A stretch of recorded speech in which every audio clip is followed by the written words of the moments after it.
Hi friends, இது என்ன video பார்த்தீங்கன்னா, என்னுடைய அக்கௌண்ட்டு லாஸ்ட் வீக் ஃப்ரீஸ் ஆகிடுச்சு. ஸோ நான் எப்படி அது ஃப்ரீஸ் ஆகிடுச்சுன்றதை கண்டுபிடிச்சேன். நான் என்ன தப்பு பண்ண ஃப்ரீஸ் ஆனதுக்கப்புறம் நான் அதிலேருந்து எப்படி வெளியே வந்தேன், அதை பற்றி தான் இந்த வீடியோவில் நம்ம பார்க்க போகிறோம். வீடியோவை ஸ்கிப் பண்ணாமல் பாருங்கள்.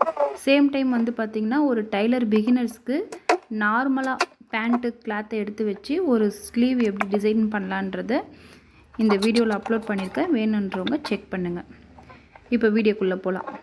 அதாவது நான் என்னுடைய அக்கௌண்ட்டு ஃப்ரீஸ் ஆனதுக்கு என்ன தப்பு பண்ணேன்னா, ஃபஸ்ட்டு வாட்ஸ்அப்பில் நான் ஷேர் பண்ணேன். எனக்கு தெரியாது அக்கௌண்ட்டு ஓப்பன் பண்ணும்போது எனக்கு வாட்ஸ்அப்பில் ஷேர் பண்ணணுன்னு தெரியாது. நான் அக்கௌண்ட் ஓப்பன் பண்ணி பெரிய யூடியூபர்லாம் கிடையாது. ஜஸ்ட்டு நான் அக்கௌண்ட் ஓப்பன் பண்ணி 1 மாதம்தான் ஆகுது. 1 மாதத்தில் இப்போ வந்து 100 சப்ஸ்கிரைபர் கிட்ட நான் ரீச் பண்ணியிருக்கேன். எனக்கு வாட்ஸ்அப்பில் ஷேர் பண்ணக்கூடாது, வாட்ஸ்அப் குரூப்பில் போடக்கூடாது, ஸ்டேட்டஸில் வைக்கக்கூடாதுன்னு எதுவுமே தெரியாது. ஆனால் சடன் பீரியடில் என்ன ஆச்சுன்னா, நான் வாட்ஸ்அப்பில் குரூப்பில் போடும்போது ஸ்டேட்டஸில் வைக்கும்போது எனக்கு வந்து வியூஸ் அதிகமாக போச்சு.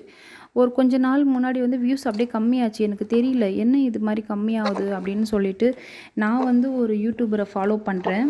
டைலரிங் சம்மந்தப்பட்ட ஒரு யூடியூபர் தான். அவங்க 3 இயர்ஸாக வச்சுருக்காங்க. அவங்கக்கிட்ட கமெண்ட்ஸில் கேட்டேன், இந்த மாதிரி வந்து நீங்கள் வீடியோ அப்லோட் பண்ணும்போது உங்களுடைய வாட்ஸ்அப் ஸ்டேட்டஸில் வைப்பீங்களாப்பான்னு கேட்டேன். அவங்க ஒரே வார்த்தையில் நோ அப்படின்னு சொல்லி முடிச்சுட்டாங்க. அது ஏன் அப்படி சொன்னாங்கன்னு தெரியல. ஒரு வேளை அவங்க விளக்கமாக இல்லை இது தப்பு, இந்த மாதிரி செய்யக்கூடாதுன்னு எதுனா சொல்லியிருந்தாங்கன்னா நான் அப்பயே ஸ்டாப் பண்ணியிருப்பேன். அவங்க இப்படி சொல்லிட்டாங்க, எனக்கு அப்பயும் தெரியல. நான் சேம் டைம் அதே மாதிரியே வச்சுட்டே வந்தேன். இன்னொரு தப்பு என்ன பண்ணேன்னா, எனக்கு வந்து இன்னொரு மெயில் ஐடி இருக்குது. அந்த மெயில் ஐடியில் போய் சப்ஸ்கிரைபர் இன்க்ரீஸ் ஆகணும் அப்படின்ட்டு நான் தான் என்னுடைய சேனலுக்கு ஃபஸ்ட்டு சப்ஸ்கிரைபரே. இதை சொல்கிறதுனால என்னுடைய அக்கௌண்ட் இப்போது ஃப்ரீஸ் ஆகுமா என்ன ஏதுன்னு கூட எனக்கு தெரியாது. தெரிஞ்சவங்க எனக்கு கமெண்ட்டில் சொல்லிட்டு போங்க.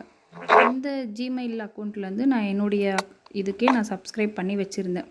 அதுவும் தப்பு. அந்த மாதிரி பண்ணக்கூடாது. சப்ஸ்கிரைபர்ன்றது நம்ம போடுற வீடியோவுக்கு ஆட்டோமேட்டிக்காக வரணுன்றது வந்து அப்போ தான் எனக்கு தெரிஞ்சுது. சில பேர் கேட்பீங்க, உனக்கு என்னம்மா தெரியும், நீயே இப்போ தான் 100 சப்ஸ்கிரைபர் வச்சுருக்க, யூடியூப் பற்றி நீ பேச வந்துட்டியே அப்படின்னு நீங்கள் சொல்லுவீங்க. அதாவது என்னை போல் நியூ யூடியூபருக்கு தான் தெரியும் என்ன தப்பு பண்ணணும், பண்ணக்கூடாது, எது பண்ணணும் பண்ணக்கூடாதுன்றது என்ன மாதிரி சின்ன யூடியூபருக்கு தான் தெரியும். இப்படி பண்ணணும் பண்ணக்கூடாதுன்னு தெரியாமல் தான் நாங்கள் இப்படி வந்து மாட்டிக்கிறோம். ஸோ இதால் வந்து நான் ரொம்ப ஸ்ட்ரெஸ் ஆகிட்டேன். ஒரு 2 டேஸ் ஓவர் ஸ்ட்ரெஸ்ஸில் போயிட்டேன். ஸோ என்ன மாதிரி ஃப்ரீஸ் ஆகிட்டு இதில் எப்படி இருந்து வெளியே வரணும் அப்படின்னு தெரியாமல் இருக்கிற யூடியூபருக்கு ஜஸ்ட்டு நம்மளால் முடிஞ்ச ஒரு ஹெல்ப்பு, அதனால தான் நான் வந்து இந்த வீடியோவை நான் அப்லோட் பண்ணுறேன்.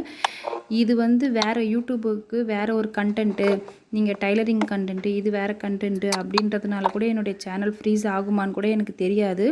ஆனால் இதுக்கு மேலே நான் வந்து யூடியூப் சம்மந்தப்பட்ட வீடியோவை தான் போடுவேனா அப்படின்னு கேட்டிங்கன்னா அது கிடையாது. என்னுடைய கண்டென்ட்டு டைலரிங் தான். நான் வந்து ஃப்ரீஸ் ஆகிட்டு ஸ்ட்ரெஸ்ஸில் ரொம்ப 2 டேஸ் நான் ஸ்ட்ரெஸ்னால் அப்போ பார்த்துங்க நான் எவ்வளோ ஸ்ட்ரெஸ் ஆகிருப்பேன்னு.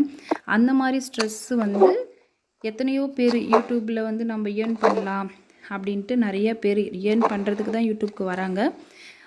வரலான்றவங்க வந்து ஸ்டார்டிங்லேயே இந்த மாதிரி ஃப்ரீஸில் மாட்டிக்கிட்டு ரொம்ப கஷ்டப்படுறாங்க. ஸோ அந்த மாதிரி இருக்கிறவங்களுக்கு ஒரு ஹெல்ப்பாக இருக்கட்டுமேன்ட்டு தான் நான் வந்து இந்த வீடியோ அப்லோட் பண்ணுறேன். அதாவது இந்த ஸ்டேட்டஸ் வச்சது, என்னுடைய மெயில் ஐடியிலேருந்து சப்ஸ்கிரைப் பண்ணது, சேம் வந்து ஷேர் பண்ணது, இது மட்டும்தான் நான் பண்ண தப்பு. மற்றபடி பார்த்திங்கன்னா நான் எந்த ஒரு காப்பிரைட்டுமே நான் பண்ணலை.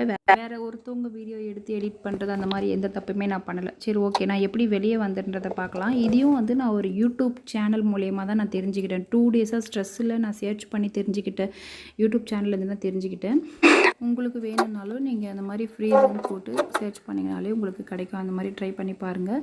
இப்போ நான் என்ன பண்ணேன்னா 10 சப்ஸ்கிரைபரை எனக்கு வர வச்சேன். 10 சப்ஸ்கிரைபருமே எனக்கு ஃப்ரீஸான ஷார்ட்ஸ் அண்ட் வீடியோஸை நான் பார்க்க வச்சேன். சேம் டைம் பார்த்திங்கன்னா அந்த ஃப்ரீஸான ஷார்ட்ஸ் அண்ட் வீடியோஸை மட்டுமே நான் ப்ரைவேட்டில் போட்டேன். ப்ரைவேட்டில் ஒரு 5 ஹவர்ஸ் 10 ஹவர்ஸ் ப்ரைவேட்டில் போட்டதுக்கப்புறம் ஒரு வீடியோவும் ஷார்ட்ஸையும் 2 ஹவர்ஸ் ஒன்ஸ் தான் நான் ரிலீஸ் பண்ணேன். அந்த 2 ஹவர்ஸ் ஒன்ஸ் நான் ரிலீஸ் பண்ணதுக்கப்புறம் எனக்கு வந்து வியூவர்ஸ் வந்து உடனே இன்க்ரீஸ் ஆகலை, கொஞ்சம் கொஞ்சமாக தான் இன்க்ரீஸ் ஆனாங்க. இப்படி தான் எனது வந்து ஃப்ரீஸ்லேருந்து அன்ஃப்ரீஸ் ஆச்சு. பட் எனக்கு இது 100% ஒர்க் அவுட் ஆச்சு. இந்த வீடியோ நம்ம போடுற வீடியோஸ் ஷார்ட்ஸ் தான் ஃப்ரீஸ் ஆகுமே வழியே நம்மளுடைய சேனல் ஃப்ரீஸ் ஆகாது, அதை தெரிஞ்சுக்குங்க ஃபஸ்ட்டு. நான் ரொம்ப ரிஸ்க் எடுத்து தான் இந்த வீடியோவை அப்லோட் பண்ணுறேன், வேறு கண்டென்ட்டாக இருக்குது, ரொம்ப பயந்து தான் நான் இந்த வீடியோ அப்லோட் பண்ணுறேன். பிடிச்சவங்க சப்ஸ்கிரைப் பண்ணுங்கள், லைக் பண்ணுங்கள், ஷேர் பண்ணுங்கள். Thank you, by.